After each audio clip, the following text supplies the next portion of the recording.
Bonjour à tous et bienvenue dans cette nouvelle édition du Non-Stop Info. Voici les principaux titres de ce journal. L'Assemblée générale des Nations Unies se poursuit à New York. L'occasion pour l'Afrique de relancer la question de sa place au sein du Conseil de sécurité. 77 ans après la création de cet organe, aucun pays africain n'est encore membre permanent.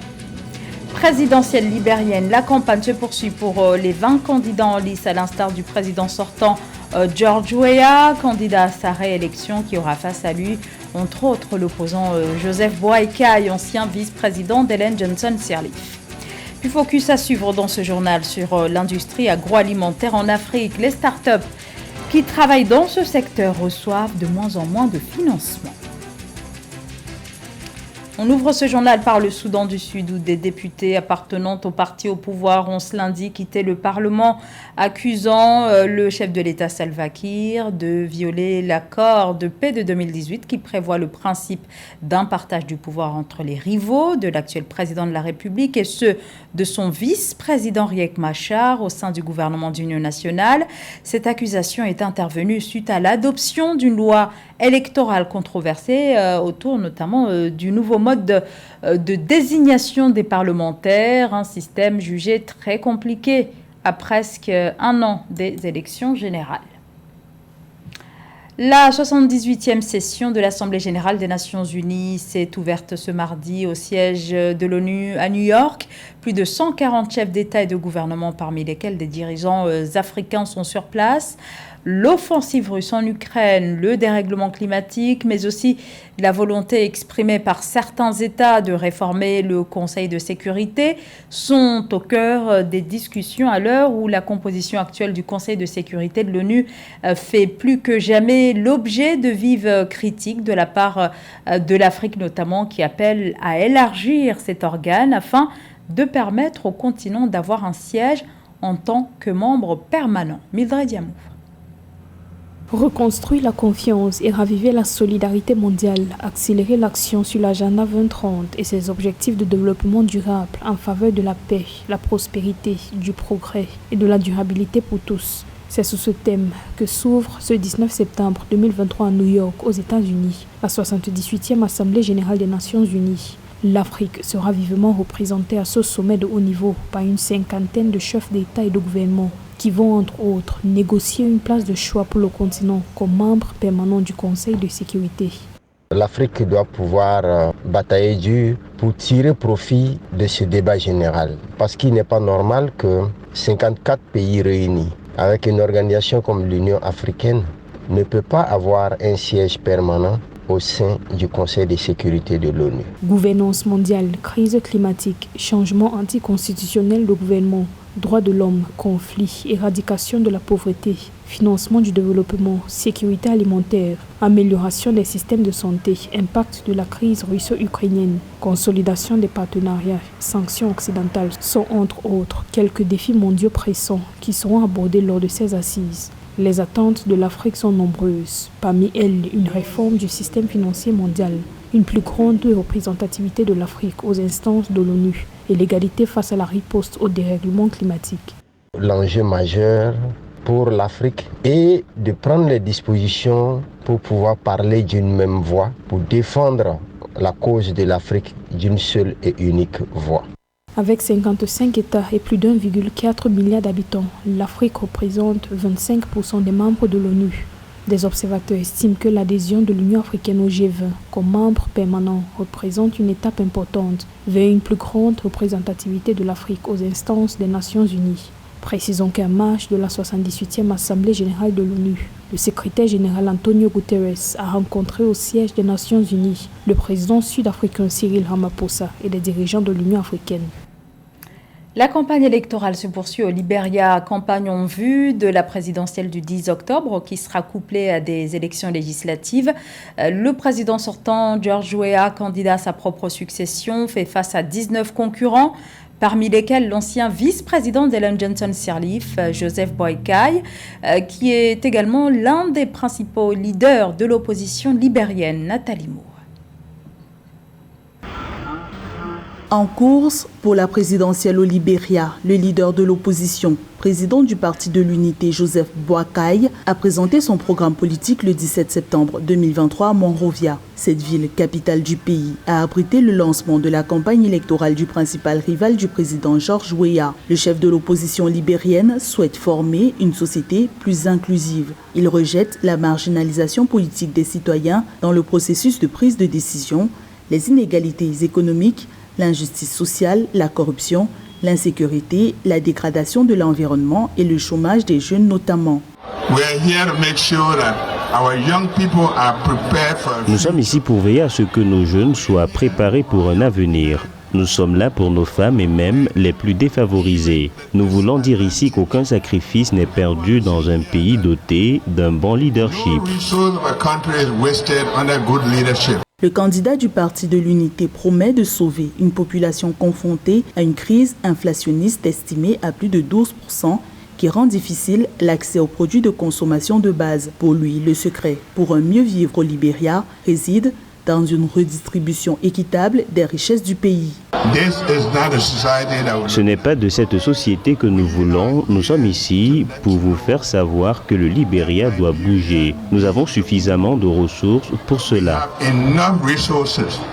L'humain est un potentiel sur lequel Joseph Boakai souhaite miser. Sur une population de plus de 5,4 millions de personnes, 63% des habitants ont moins de 25 ans au Libéria. Le 10 octobre 2023, jour de scrutin, le leader de l'opposition libérienne appelle l'électorat à rompre avec 6 ans de régime du président Weah, qu'il présente comme un échec. Pourtant, le pays, en phase de relance économique, a affiché un taux de croissance de 5% en 2022.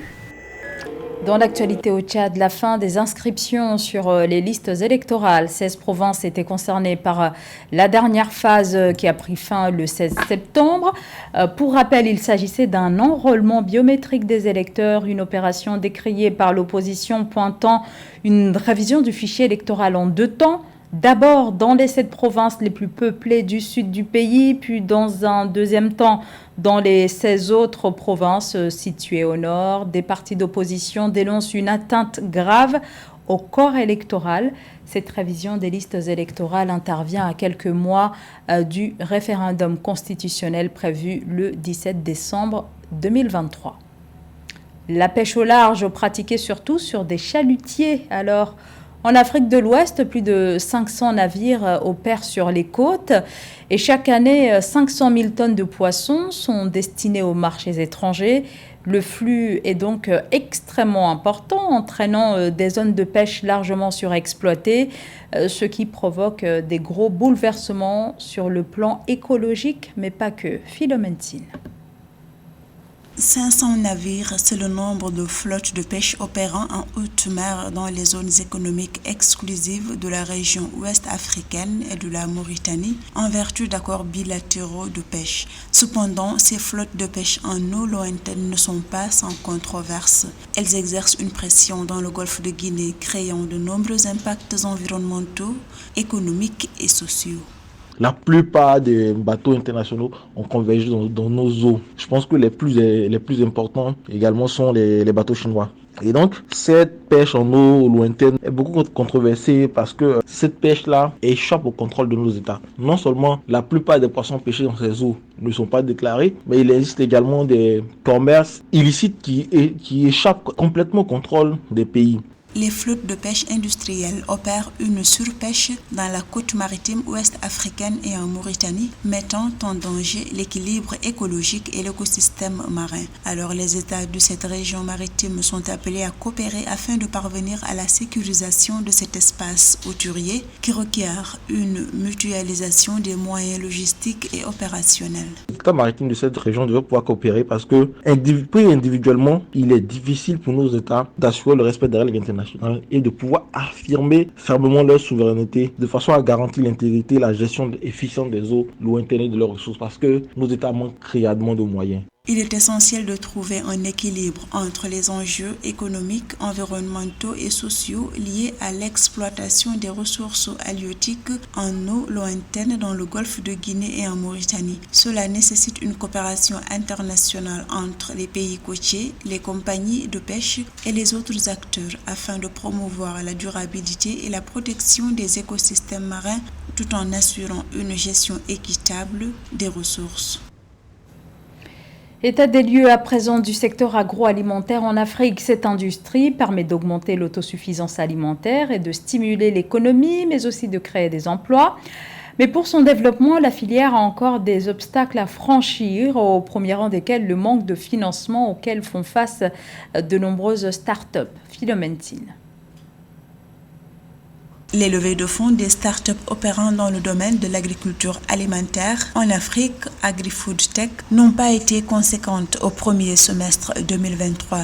Leur montant a baissé de 77% par rapport à la même période de 2022 pour s'établir à 99 millions de dollars, selon un rapport publié le 14 septembre 2023 par le fonds de capital risque AG Founder. Quant au nombre de transactions recensées, il s'est limité à 51 deals.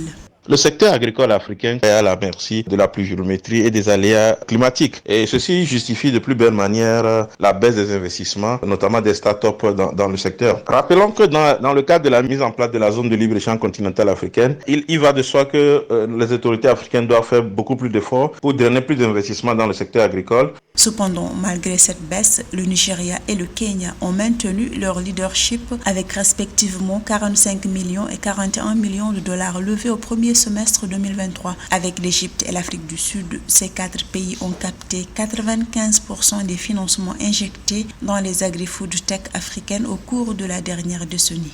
Les pays qui ont su garder leur cap, voire accroître leur investissement dans le secteur agricole et agroalimentaire, sont des pays dont la demande est relativement forte. Lorsqu'on prend le cas du Kenya, vous savez que les autorités kenyanes ont fait un effort remarquable en termes d'investissement dans le secteur agricole. Et donc, quand on prend le cas du Nigeria également, depuis quelques années, les autorités nigériennes ont fait un effort pour investir dans le secteur agricole pour assurer la sécurité alimentaire. Ce rapport souligne que le ralentissement des investissements dans le secteur de l'agriculture alimentaire en Afrique a été principalement causé par l'incertitude économique mondiale. De nombreuses entreprises ont adopté une approche plus prudente en matière d'investissement. Malgré les défis actuels, l'agritech en Afrique continue d'offrir d'importantes opportunités d'investissement. L'Afrique face au dérèglement climatique, le continent n'est responsable que de seulement 4% des émissions mondiales de CO2, mais paie pourtant le plus lourd tribut au réchauffement climatique. Sécheresse, érosion des côtes et inondations, les défis climatiques du continent sont immenses. Et pour y faire face, il faut mobiliser des financements. Illustration au Kenya dans ce sujet signé Catherine Gombe. Les comtés de Nakuru et de Baringo recevront un financement conjoint du gouvernement kényan et de l'Union européenne évalué à 700 millions de shillings pour atténuer les dommages causés par les lacs de la vallée du Rift dont les eaux ont atteint des niveaux sans précédent. Dans le sillage de leur gonflement, les eaux des lacs ont détruit des établissements d'enseignement, des centres de santé, des installations de débarquement et de transformation du poisson. Selon un rapport détaillé compilé par une équipe mise en place par le gouvernement pour étudier les effets des 17 lacs, dont le Turkana, l'État aurait besoin de 14 milliards de shillings supplémentaires pour atténuer les dommages. L'une des choses essentielles dans laquelle nous nous engageons et que le président accompagne est que nous ne voulons plus que le Kenya soit un plaignant. Nous voulons que les pays africains soient à la table des négociations pour apporter eux-mêmes des solutions. Tout est parti de la montée des lacs. Nakuru n'a pas été épargné, Baringo aussi. Le phénomène de la montée des lacs s'est amplifié dans la région et je pense que Baringo sera parmi les premiers comtés à recevoir des fonds. Les conclusions du groupe de travail ont révélé que certains des lacs ont enregistré une augmentation du niveau de l'eau de 187% et qu'ils couvraient quelques 110 000 hectares de terre. Le niveau du lac de Turkana, dans le nord-est du Kenya, ne cesse de s'élever. Le Turkana, déjà le plus grand lac désertique du monde qui s'étend sur 250 km d'une pointe à l'autre, a connu une croissance de 10% au cours de la décennie jusqu'en 2020, selon une étude gouvernementale publiée l'année dernière. Des précipitations extrêmes sur les bassins versants sont des facteurs de ce phénomène climatique lié au réchauffement de la planète. Alors que nous célébrons les grands 6 ans de la protection de l'ozone, la GIZ apprécie et célèbre les efforts collectifs des parties à la Convention de Vienne et au protocole de Montréal pour protéger la couche d'ozone. La région de la Corne de l'Afrique, frappée par une sécheresse de 3 ans, pourrait connaître de violentes inondations dans les mois à venir. D'octobre à décembre, les scientifiques de l'Organisation météorologique mondiale OMM prévoient un risque de fortes précipitations supérieur à la normale. Avec une probabilité de 80%, des pluies plus abondantes sont attendues dans le sud de l'Éthiopie, l'est du Kenya et le sud de la Somalie. C'est la fin de ce journal. Merci de votre... Excuse-moi, je vais la refaire.